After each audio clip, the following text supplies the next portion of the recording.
In the darkness of a power cut, Faiza Kazuel stitches by candlelight. Amid South Africa's worst ever power crisis, her home city Cape Town is looking for ways to insulate itself against rolling blackouts by state utility Eskom. But for the time being, like the majority of South Africans, she's had to cope with up to 10 hours a day without electricity, known locally as load shedding. Due to the load shedding, I had to cut a lot of my clients. I couldn't take a lot of work. So it was just half, but I never disappoint them. So I always try to finish up where I stopped. Cape Town's Executive Director for Energy, Kadri Nasiep, says they're aiming to halve power cuts for the tourist city's residents by 2026. Ultimately, we would look at reducing as much of our imports from Eskom as we could. Like other cities across the country, Cape Town is looking to private suppliers. It plans to procure 500 megawatts from them by 2026, roughly a third of the city's annual power needs. Officials are also looking at offering households monetary incentives to save power during peak demand.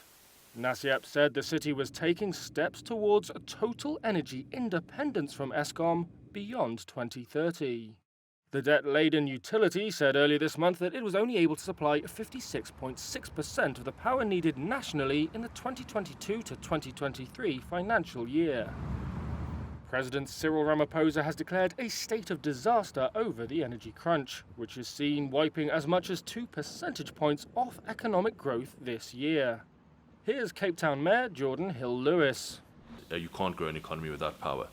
So we would not be having this discussion as a city if Eskom was working, if the state monopoly was working. But like many state monopolies around the world, it is not working. It is very ineffective. It has not invested adequately. It is very bloated. Cape Town issued a 200 megawatt solar energy tender last year. It expects to follow that up with another for up to 300 megawatts of battery storage in the next few weeks. Hill-Lewis said Cape Town also plans to change energy policy to allow households and businesses that produce solar power to sell the excess to the city. That doesn't help Caswell, though. A lot of people ask me to put in the solar panels, but unfortunately, as a small business, we don't make that much.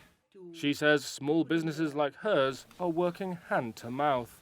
So while Cape Town may be pursuing a brighter future, for now, residents like her are struggling to earn a living in the dark.